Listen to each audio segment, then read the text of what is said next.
I'm so pleased to introduce our keynote speaker, Dr. Terrell Strayhorn. Very much.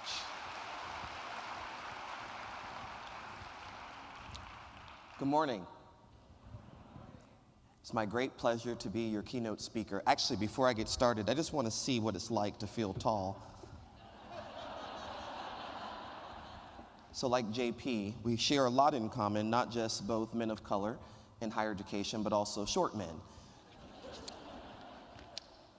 So I want to start by saying thank you to several folks who are responsible for me being here, and there are many more, I'm sure. But I want to thank Wendy Troxel and her committee for the invitation to come and taking care of all the arrangements. Special thanks to Rhonda Baker, to Charlie Nutt. Congratulations again to JP and your team on the leadership of this great association, and to Bruce and others. So it's kind of interesting that Bruce had a choir to speak or to sing this morning. Weren't they lovely? Give them another hand.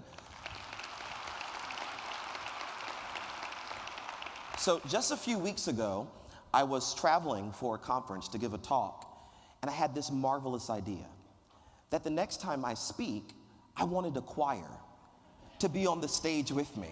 And I didn't even know Bruce, but Bruce somehow got the message and brought a choir, they were lovely, to sing. And then the second thing that I hadn't even shared with anyone is that I've always wanted to give a keynote when there was a piano on the stage for me. And I thought, if I ever had a keynote where I had a piano on the stage, I'd actually open my keynote by playing.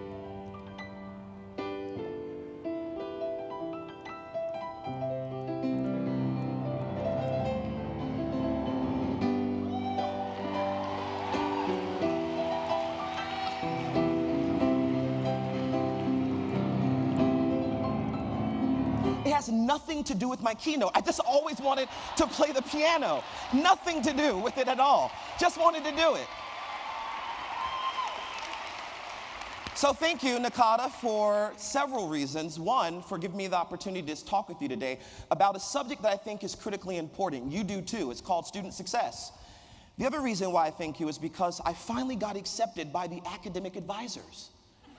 When I finished my master's degree at the University of Virginia in ed policy, the only thing I wanted to be was an academic advisor. And I applied to academic advising jobs all across the country. Well, not really all across the country, but at least along the East Coast. And I thought I could be an academic advisor, and no matter my degree from UVA and my good grades in my master's program, I got turned down consistently for every single job I applied for. Because no matter what, I wasn't good enough to be in academic advising. Later, after I got over my attitude, I realized something. That you're right. I actually didn't deserve, wasn't yet ready to be in academic advising. And I'm going to talk about exactly why I think academic advising is a critical functional area within higher education, and why you have one of the best jobs in all of the field, and that is you get to act as cultural navigators for students. Students who we all care about, and students who have been the featured focus of my work for a number of years now. But before I go too far into that, I want to just get us started on a couple of points. First, I've already given shout outs to everyone at NACADA. Give yourselves a hand, you look great. And I can literally say it was sort of standing room only. Even though there are empty chairs, there are people standing up all across the place and all the way to the back and the back. Secondly, I want to thank my own sort of endorsers, Baby Gap, who provided my suit today.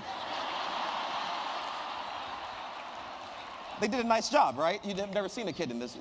Yeah. Want to thank them. So in higher education, we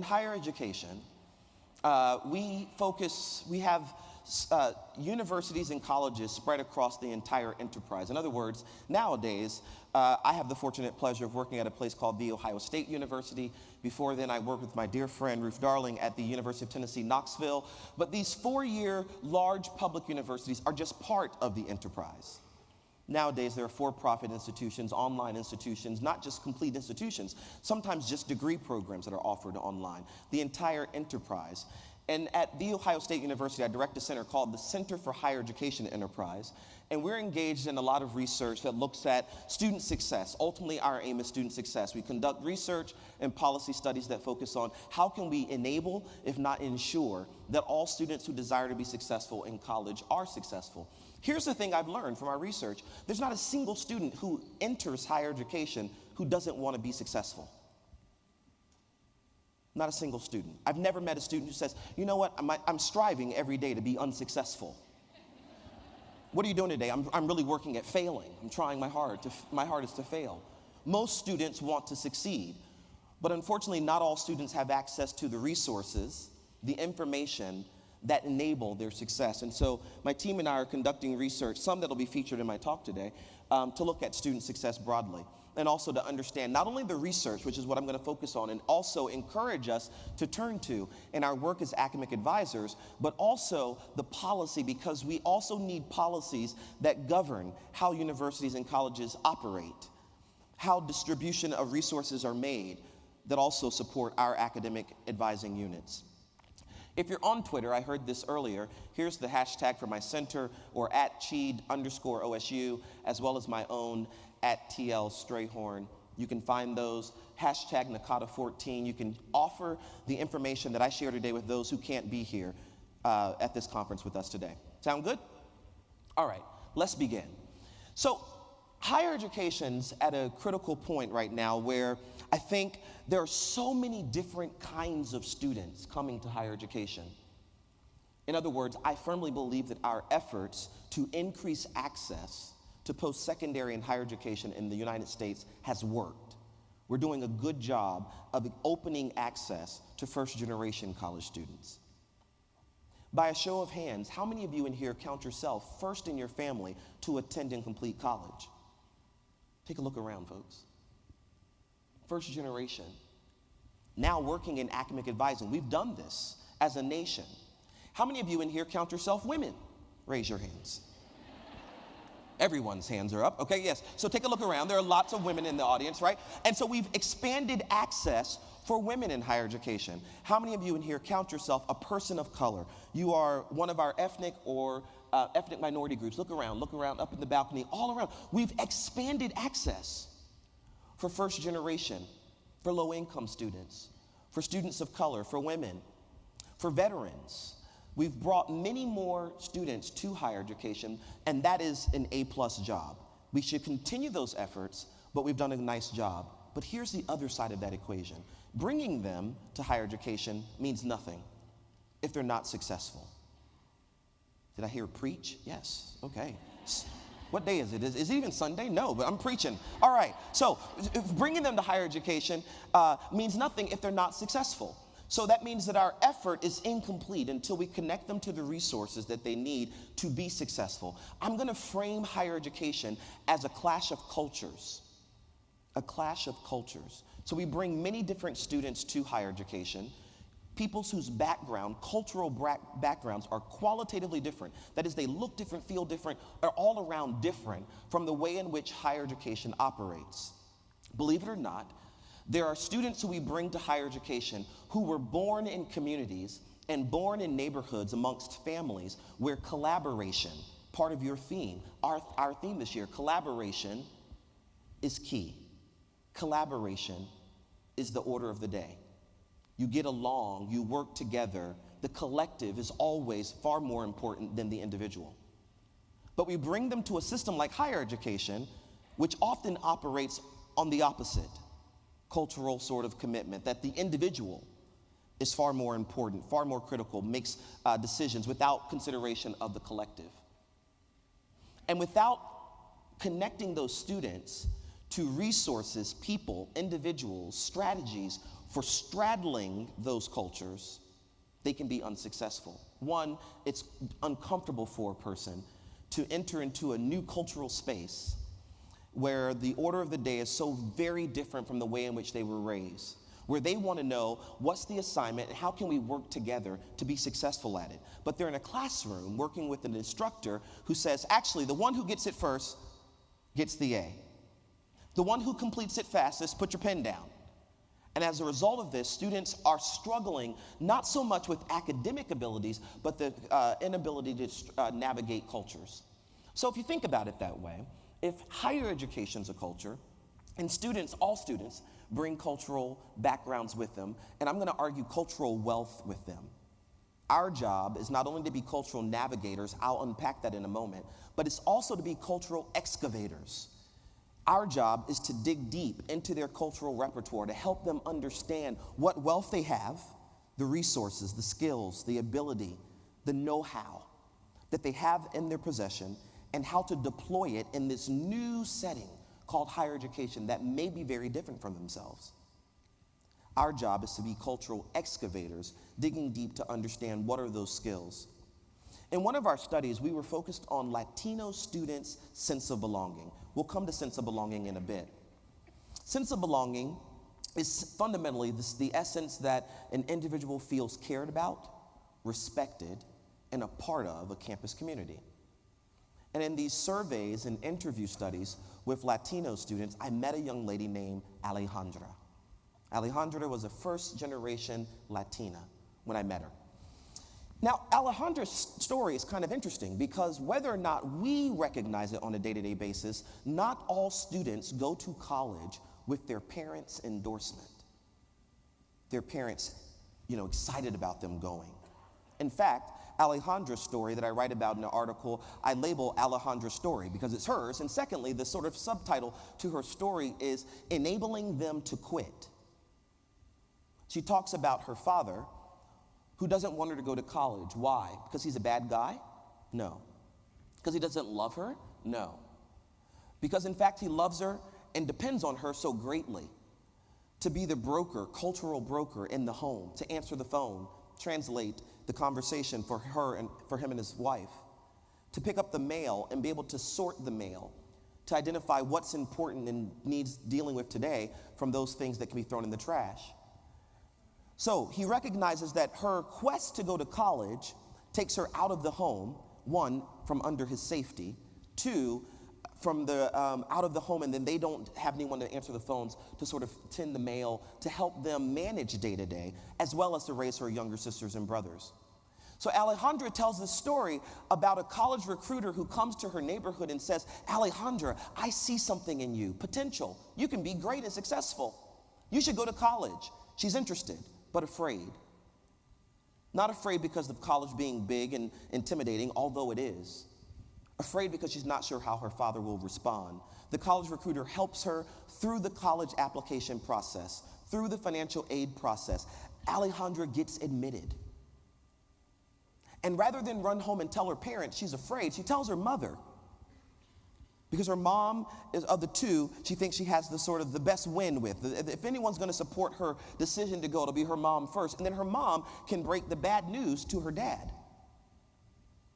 And she does exactly this. The mom celebrates Alejandra's acceptance and then breaks the news to Alejandra's dad, and Alejandra's dad is upset. Why upset? Because he's a bad dad? No. Because he doesn't like her? No. Because one, she broke his rule. He asked her to be transparent, to tell him what she was doing. She did it behind his back. That is a cultural no-no in her, in the way in which she was raised, in the way in which the family operates. Maybe different from the way we think about it, but not different for her.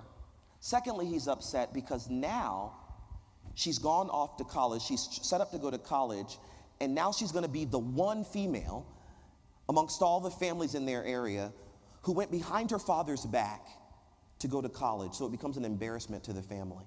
I see lots of heads nodding. This story should resonate because in part it suggests that there are things that we know about this culture called higher education. And that is my first point. There are things we know about this journey that we're asking students to take. Things that we understand, and much of it that we know from research. We know, for example, that nowadays most students take 5 to 6 years to complete their undergraduate degree at traditionally 4-year institutions, not the usual 4-year degrees. There are other things we know. So at my own institution, we know from research, some of which is our own, that any student who changes their major once has already added 0.5 years onto their time to degree. Without careful advising, careful and accurate information about sequencing of courses, that student's already extended their time to degree. Change it twice, 1.75 times. We know this from research. There are things that we know. So the things that we know ought to trickle down to helping students make decisions about their academic plans. We'll come to some strategies or ideas about that as well. Alejandra is a special example because she talks about how she had to navigate between her cultural background and the sort of cultural milieu of the campus that she enrolled at. Fortunately for her, when she gets there, she realizes that this is not going to be easy.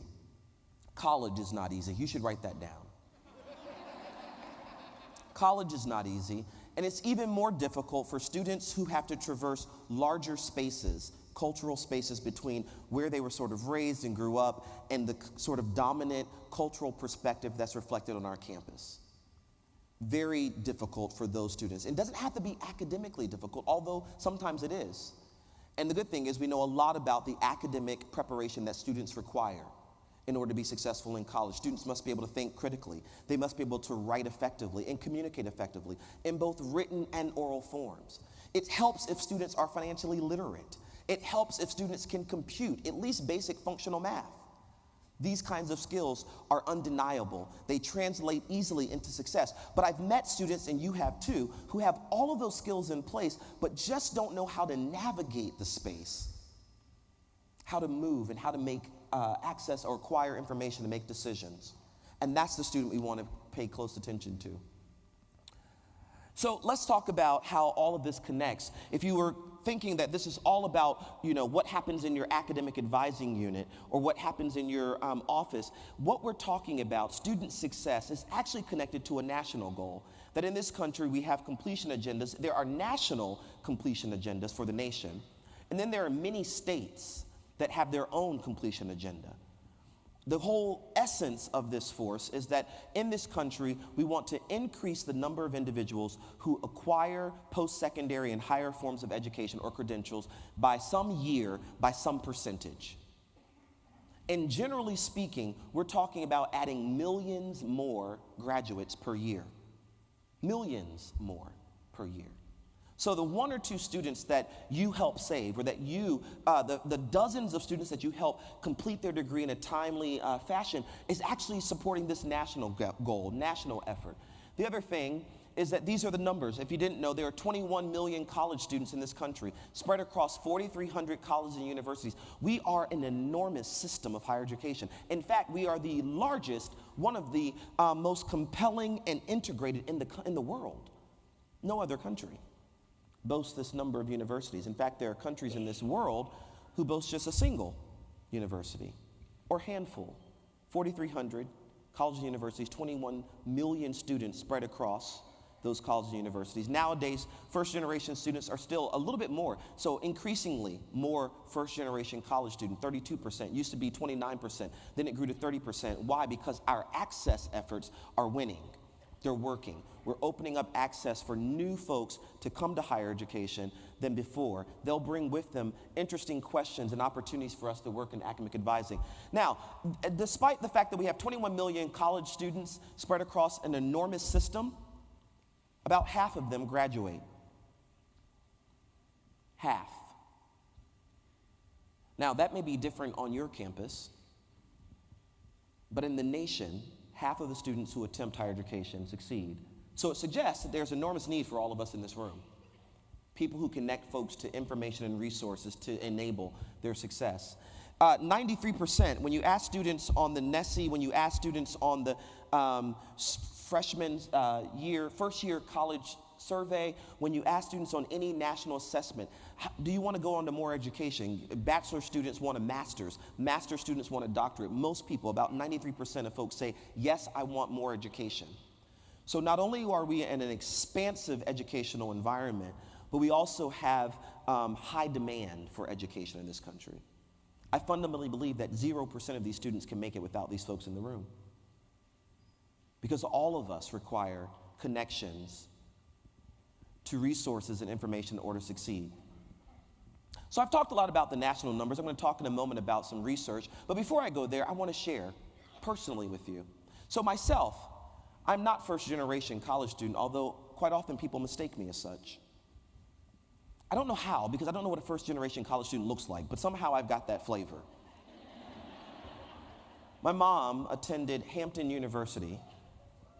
Uh-oh, Hampton in the house. My mom, or that's either for my mom, maybe that's for my mom. Hampton University, she's a nurse. My father finished high school and then went off to the military. They got married. A couple years later, through processes, they made me. I was born and raised in Virginia Beach, Virginia. Virginia Beach. You're going to throw off my script if you keep cheering. I'm joking. I know where I'm going, how to get there. So Virginia Beach, Virginia, I was born and raised there. I've been black my entire life. And Virginia Beach, where I grew up, is a predominantly white neighborhood. But I've always, this is my fundamental challenge with education in this country. It's why those of us in this room are so important. I went to Kempsville Elementary School, Kempsville Middle School, Kempsville High School. They were creative in my neighborhood about names of schools. And all of those schools were excellent schools. By the time I got to my 12th grade year in Kempsville High School, my teachers' names were Dr. Shin, Dr. Tricano, Dr. Mitchell, Dr. Pleasant. I just thought, everybody had a doctorate when they taught in high schools, and it wasn't until I became a professor and started studying diversity and issues of equity in education that I realized how awesome of a setup that was for me to go to a school that was well-resourced and had enough resources to not only recruit but retain doctoral recipients as teachers in my high school. As a result, virtually everyone who was friends of mine in high school went to college, partly because they were friends of mine. I have that effect on people, right? No. So I went to this high school where everyone went to college. I thought everyone went to college until I became a college professor, started studying issues of equity and diversity, and I realized what a great setup that was for me. But the flip side is also true. What a major disadvantage for students who don't live in the neighborhood where I grew up. My mom and dad actually, I thought they were genius, Ruth. I thought, man, my mom and dad really know how to have kids and how to raise them. They just plop down in Kempsville and we go to great schools, and as a result, look at where I am today. I'm standing in front of NACADA as your keynote speaker. So I go to my mom and dad and say, great job, kids. They say, what are you talking about? I say, well, for the good job you did raising us and settling in this neighborhood. My mom said, that was arbitrary. We had seen 22 homes that day, and we were tired. Anyone who knows me, 22 homes they looked at, and they were tired. They didn't see the home they were looking for. Anyone who knows me knows that 7-Eleven has a special place in my heart. Whenever I see them, I sort of lighten up. It's because I grew up across the street from a 7-Eleven. I literally could walk across on a good day when my mom was being nice to me. She said, you can go to 7-Eleven. And I would go to 7-Eleven. They grew 7-Eleven significant because when they were tired, they stopped at that 7-Eleven to have coffee. On the way back to their car, they happened to look across the street and they saw a little sign that said for sale. My mom said, what about that house? They decided to walk across the street. They found the house that they decided to buy. They raised all of us in it. As a result of that arbitrary decision, I benefited from a lifetime of advantages just because of where my mom and dad decided to plop down. That's how education's funded in this country. That based on where you live, not who you are, not how hard you work, not how interested you are in education, but simply based on where you live, you attend good schools or bad schools, right? That is fundamentally inequitable. Yeah, clap, snap, everything on that. It's inequitable. We've got to fix that as a society. And academic advisors have a role in that too. Our research ought to help us figure out more opportunities or different ways of funding education that way. But as a result, I went to Kempsville High School. I graduated. I went to UVA. At UVA, in my first year, you won't know this, but I have a daughter who's in college. Can you believe that? My daughter's a freshman. Now, you can probably look it up and find out what my age is, and you're doing math in your head and trying to figure out how can this little guy have a daughter who's in college? Well, it's part of my keynote, folks. In my first year, I had my daughter. First year of college, I have a daughter. It wasn't the plan to go to college and have my daughter my first year. But these things happen all across the country. First year, I have a daughter. I'm afraid to tell my parents. I don't know what to do. So what do? I run to my academic advisor. And I go to my academic advisor and I say, I have something to tell you. And I don't really know what to do about it. But you're used to this. Students come to us for all sorts of questions, all sorts of reasons. And that academic is just should be dropped. We're just advisors, right? You know, just students come for advice.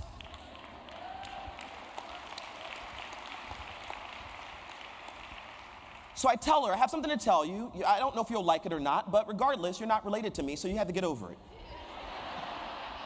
Because I need you right now. That's what I told her. I said, I need you right now. And you can't step out on me because my family's about to leave me probably. You're going to be the only friend I have. And I break the news. And you know what she does? She doesn't judge. She quickly connects me to resources.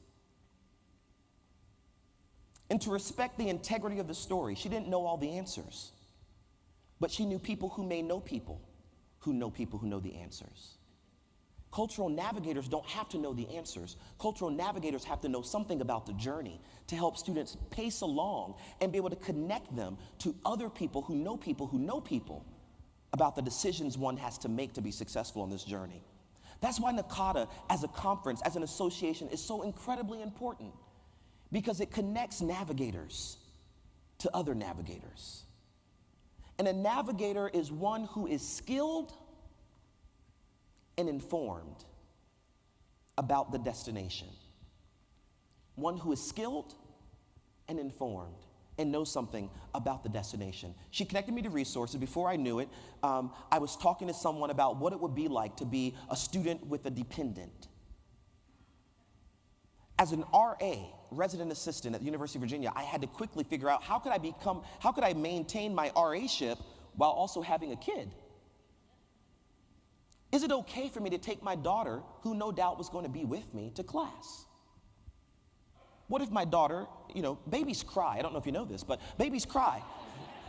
And it doesn't make it very easy for lectures when babies cry. What happens when my daughter cries and I'm in a lecture hall? Can I leave and will the professor understand? All of these questions that are brand new to me, not because I'm first generation, but because the encounter, the experience that I'm about to have is brand new to me. Reshaping, reframing how we think about first generation student status, not only first generation, first experience students. First experience students. What does it mean to be a first experience student? I've met students who have health conditions that are diagnosed properly while they're in college. Not first generation, but maybe first diabetes students, first experience students. How do I then navigate this terrain now that I have this new experience that I have to sort of chart? And cultural navigators connect students to the resources to be successful. So I'm going to argue for intrusive advising. You should clap because I've seen so many sessions on intrusive advising. It's really great.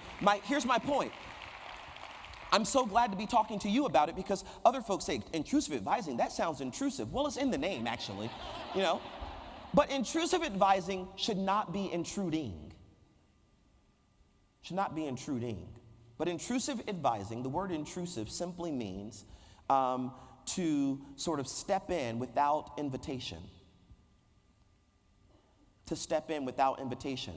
First generation, low income, students of color, those who live at the intersection of all those identities, and this new category of student I'm trying to offer up for our consideration, first experience students, don't know the questions to ask to come and seek our help. If it's your first time at that experience, how do you know what questions to ask or what resources you'll need? So you need folks who might be intrusive advisors, those who come without invitation. Doesn't mean impolite or unkind or harsh, but those who, as cultural navigators, recognize that in order to be successful navigating this terrain, you will need access to accurate information about your degree progress. You will need to be connected to those in financial aid, but not just the office, but a specific person that I know in financial aid who will understand your situation. I personally, as your cultural navigator, will connect you to that individual so that you can successfully move throughout this space. That's what a cultural navigator understands about first experience students and others who are historically underrepresented. That intrusive advising does not have to be intruding, but it ought to be accurate, it ought to be timely, and it ought to be without invitation. So, how do you do this? Certainly you can reach out to students. How many of you here on your own volition have reached out to a student about their academic success before? You didn't wait for them to come to you? Great, good job. How many of you have ever done this through electronic means of communication, email, something of this nature? So I have an idea. The other day, so at the Ohio State University, they give faculty sort of some investments. So if you sign up for your insurance by September 30th, the university will give you a proportion of money back on your premium. So they send all these messages saying, hey, before this date, sign up for your health assessment. Well, if you know me, I like to push things just to test the system a little bit. So September 30th was the deadline. September 28th came. I still had not done it. I'd show them.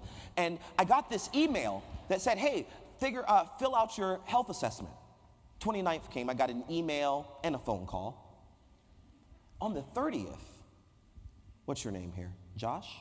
Josh, on the 30th, I get an email, a phone call, and I'm walking down the street, minding my business, staying out of everybody else's, and I get a text message. Hey, fill out your health assessment. And I was standing there, if you know anything about Columbus, at the corner of High Street and College, and I thought, oh, holy smokes, man, this is how we can help students. I gotta tell NACADA, we gotta do this. Text students. Imagine what it would look like if we sent them texts that said things like, hey, congrats on changing your major. Were you pleased with the process? The student texts back, yes. We text them because research tells us this, connecting research to practice. Hey, did you know that changing your major may extend your time to degree? Student texts back, no. The next text might say, keep in touch with me, your academic advisor. Next time they change, it says, hey, people who change their major 2 times extends their time to degree by 2 years, 1.75 years, whatever it is. Students are always on their cell phones. Always on their cell phones. It's a way to share information that helps students navigate this terrain, but as navigators, not only are we connecting them to accurate and timely information, but we're doing it in means and modes that they recognize, they respond to, and it's quick, it's easy information we can put out. How many people on your campus know that you use some sort of text message system? Far fewer hands, you see? So this is an open opportunity. Now, by the way, it's gonna cost money to do this, and resources, and it'll be hard work. But hard work is no excuse for retreat. So my final point, thank you, yes. Students always talk about the fact that we always talk about students have to be ready. And we say this all the time, that students must be ready, but I want to argue that we must be ready for the students as well. So some of my research, I've shown that college readiness certainly matters. College readiness is simply the acquisition of the skills and the knowledge that students need to enroll in college, those kind of core competencies that I talked about earlier. And in research, it's held up that there are at least 4 sort of competency areas that represent readiness. They're shown on the screen here. First is that there are these cognitive strategies, critical thinking sort of skills and processing information. There are academic behaviors. One of the sort of set of behaviors that students often, especially those who are first experienced students, struggle with is things like, what does it mean to use a syllabus? How do you convert a syllabus into a personal schedule for a semester? Translating those milestone assignments into one's personal calendar or schedule. The other is that there are contextual skills in knowledge, contextual skills, things that you have to know that are sort of germane to your own campus. Language, words, offices. Finally, there's this content knowledge. All of these together represent college readiness. And these are skills that students are able to acquire in K-12 education as well as through our pre-college early outreach academic support programs. But what's the skills that we need as academic advisors, as cultural navigators to help students be successful? I think that fundamentally one of the aims of all students, the motivations for going to college can be different, but the goal is quite the same. And that is that in this day and age, students who are prepared to go to college, historically underrepresented students, first experienced students, all of them together want to belong. And so in my 2012 book, College Student Sense of Belonging, I outline a framework for belonging. I offer just the core elements to you here. First, sense of belonging refers to the feeling that people matter to one another. A shared faith that one's needs will be met by the group. For those of you who are members of fraternities and sororities, this is the sort of philosophy that undergirds our great organizations. Sense of belonging, the sense that one's personal needs will be met by the group. And those who are part of any social affiliation also are familiar with this. Sense of belonging has 7 dimensions to it. I argue that sense of belonging is a basic human need. Everyone wants to belong. I've talked to K-12 teachers who say things like, I don't understand students of color. They do strange things like wear big baseball caps or big shoes and sagging pants. I don't know why they do that. And I listen to them and I ask teachers questions like this. Where do you live? And they tell me. I say, what kind of house do you have? And they say, a decent house. I say, well, why don't you have a bad house? What kind of car do you drive? They say, a decent car. Like, do you ever do like Fred Flintstone and pick your car up and sort of travel along the road? They say, no, my car sort of moves on its own. I have a pretty decent car. Why do you get a decent car? Why not get a bad car, an ugly car? And they say, because I'm a teacher. I want people to accept me. There's something we in this country are judged in part by what we do, where we live, what we wear, and what we drive. These are ways in which people make assessments of us. The same is true for students. And that might help us explain the behaviors that we see on our campuses and even in schools, that students want to belong. Everyone wants to belong. It's a fundamental need of all people. It's a fundamental motive. It drives behaviors. Sense of belonging takes on heightened importance. So when I first came in here, you may not have known it, but at first I was a little impressed by the size of this group. Sense of belonging takes on a heightened importance when one feels isolated, alone. But fortunately for me, I recognize faces, Ruth Darling and Wendy Troxel. Folks who I know in the association, and because I know them, I'm already starting to build social affiliations, starting to build belonging. Julie, who was in the back, one of my former students at Tennessee. So these faces, familiar faces, start to build attractions. And because of that, I'm able to start to ease my anxiety. Students also experience this, and I'll show you at my closing what I mean by this. It's related to mattering.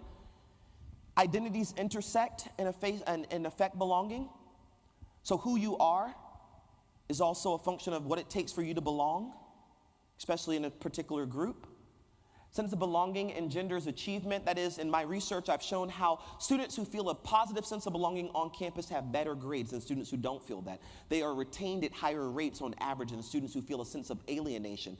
And they adjust to college more easily and smoothly than students who feel alienated or isolated on our campuses. And the last bullet, for those of you who are taking pictures of the slide, sense of belonging must be satisfied continually as it changes, because it changes with context and time. So just because I feel like I belong today doesn't mean I'll necessarily feel like I belong tomorrow, especially if my circumstances change, if my major changes, if something about my experience changes. And so all students want to belong, and all students want to fit in. Our job as cultural navigators is to help them build those connections with folks on campus so that they can find that sense of belonging. Here's what we know, folks. Students who feel a sense of belonging stuck to our campus find it very difficult to leave. Because in order to leave our campus, it means undoing all of those social attachments. In the surveys that we conducted in CHI, the Center for Higher Education Enterprise, we asked students questions like, on a scale of 1 to 5, rate the extent to which someone on my campus would miss me if I left. I get the fortunate pleasure of giving keynotes all across the country. When I go to campuses and I speak to students, I ask students, how many of you in here feel like you do not belong at this university? They usually sit in the back. And they raise their hands, and I say, up, everyone up, and you move to the front.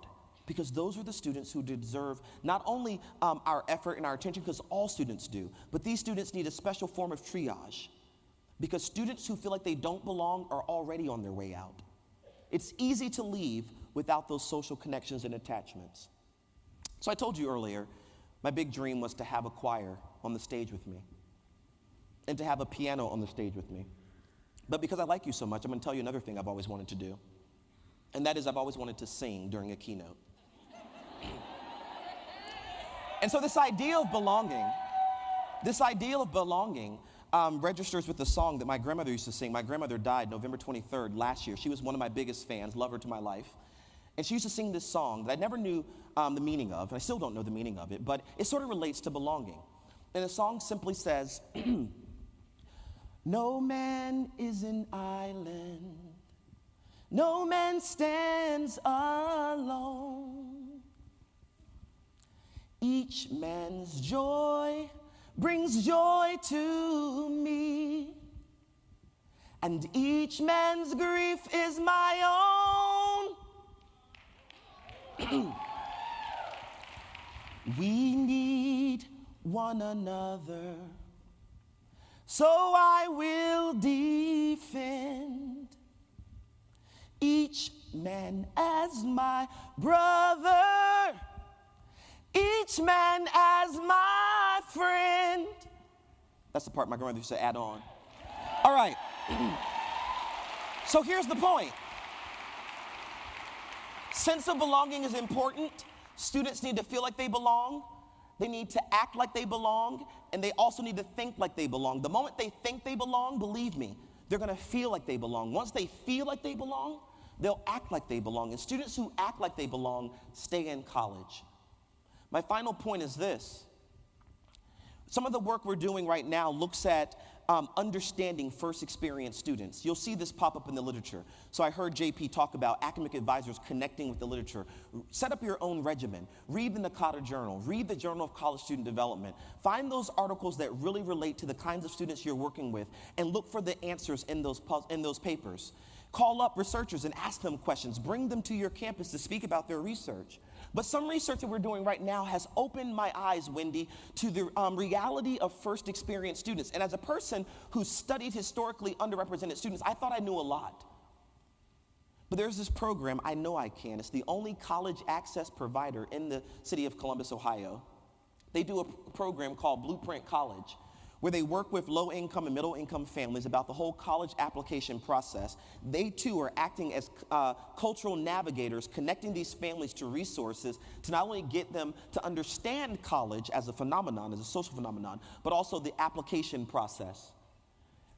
In this program, we collected data from parents through interviews and surveys about what they've gotten out of the program. What's been most beneficial to them in helping their young person chart a course to college. I was in Target one day, because I go there from time to time. And as I was, and by the way, when I go to Target, I don't dress up like this. I dress up like this for you. But in Target, I had on just a pair of casual jeans and a little t-shirt, maybe a baseball cap. I don't sag my pants, but if I did, I'm in Target. And I see a woman who looks familiar to me. I recognize her, and I realize she's from I Know I Can's program. If you've ever been in Target like me, looking like deaf, warm, and over, you don't necessarily want to run into people who know you. So I see her, and I try to pull down my cap far enough to where she won't recognize me. I turn around, but there are a few men who have the fortunate pleasure of being built like me. And so she recognizes me. Before I know it, she says, "Dr. Strayhorn." I turn around. Oh my gosh, I didn't even see you standing there. Hopefully this is not being recorded, because I just told her that was a lie, right? So, oh my gosh, there you are. I didn't see you there. Sorry, I was just on my way out with nothing in my hand, because I come into Target and leave with nothing on a regular basis. And so she says, I have a question for you. You want to come over? So she brings me over to the school shopping section. Now, your name is Lisa? Lisa, you'll like the story. This mother calls me over. I notice, Wendy, she has 2 shopping carts filled with lined paper, notebook, 3-ring punched lined paper, filled. I'm thinking to myself, I remember the bio forms that these parents filled out. I'm like, I don't remember her being a teacher, but why does she have all this paper? She says, "Dr. Strayhorn, which one of these do you like best?" She holds up 2 notebooks, a Trapper Keeper. Do you remember what those are? And this slim, sexy notebook, the little one-subject one, and says, "Which one of these do you like better?" Now, I know which one I like better, but I'm curious about the exercise. I say, I like the smaller one better because small is nice. But why are you asking me this question? And she says, because I'm trying to buy notebooks for my son. Remember my son, the one that I was talking about in the program? He got into college. I said, "Woo, yes." I said, "Well, I don't know which notebook your son would like. I'd like the smaller one, but you should ask your son." She said, okay. She throws them down. She said, "Well, which pen do you like?" I don't know. I mean, Do you like the pilot pen? Do you like the big pen? Do you like the one that gives you multiple colors in the one barrel? I really don't know how to do this. And Lisa, you got to understand, I was on my way to go give another talk, so I looked at this mother who I like very nicely, and I said, I'm not sure that one. Just pick that one. You'll be fine. So good to see you. Take care. And I walk off, and I hear something that catches my attention whenever I hear it. Cultural navigators pay attention to signals. That's a signal. It's a person in distress. And even a busy person who looks like death warmed over and Target hears that and is called to action. I turn back to the mom, I'm like, what's wrong? She takes her notebook and paper and she throws it down. She says, just forget it. I'm tired of this. I said, what's wrong? She said, I know I can. Gave me that paper. The things your son or daughter needs to be successful in college. She pulls it out. I look at the list. It says pen, paper, notebook, calculator. She says, yeah, but they didn't tell me what kind. I'm first generation. I've never been to college. My husband's never been to college, but my son is going to college, Dr. Strayhorn. Do you know how proud I am of this boy? This young man, he gave me trouble his whole life. I didn't think he would become, in Target, folks, we are talking, I didn't think he'd become anything, but he is going to college. I'm so proud of my baby. I don't know what pens to get. And Ruth and Lisa and Julie and Wendy, I did what all of us know we should do. In Target, I got a talk to go to, but a cultural navigator always connects people to resources and information. A cultural navigator has an unapologetic and an unwavering commitment to those who are in their care. I said, Mom, come on. That's it. I'm going to help you. Put all this paper away. No one uses lined paper in college anymore. Just doesn't happen. First of all, no one writes on paper. You need a computer. She says, I can't afford a computer. I said, oh, yes, you can. Come on, Mom. We're going straight to the computer section, and we find out that Acers are on sale for $199 that day. Mom had no clue that computers had dropped that low in price. Before you know it, I was able to translate that list of random items into the specific tools that her son would need to be successful at the campus in which he enrolled, because cultural navigators use information. We translate information for folks, translate basic information into the specific tools and strategies that people need to be successful, because we know something about this journey, and we use what we know to enable student success. And as a result, that young man is now in his third year of college. Give him a hand for staying and persisting. And I myself am now at the very end of my keynote. So I close by saying that those students who we connect to resources, information, timely feedback about their degree progress are set up to succeed. We have to reframe our understanding of the students that we serve, thinking more deeply about those who might be called first experience students, as well as those who have traditionally been in our historically underrepresented groups, like first generation, like low income, like women and people of color. I close by saying this: we cannot do for them until we do for ourselves. I firmly believe, and I'm confident, that every single one of us in here can reframe our working with students as cultural navigators and help them be successful. I am confident in that. Confidence is self-efficacy. You have to be confident yourself. And there's a whole line of research about self-efficacy that says there are 3 ways to manipulate one's confidence in a certain domain. The first is role modeling. You should be around people who do this well. Watch what they do and emulate it. The second thing is mastery experiences. That is, work with students in ways connecting them to resources, and being successful at it proves your skills, sharpens your tool so that you do it more effectively. The third and final way is called verbal persuasion. And on that note, folks, I want everyone to stand up.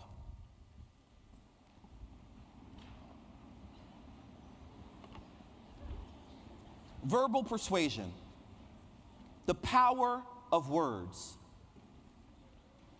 You have the power to change the world. I don't get a clap on that?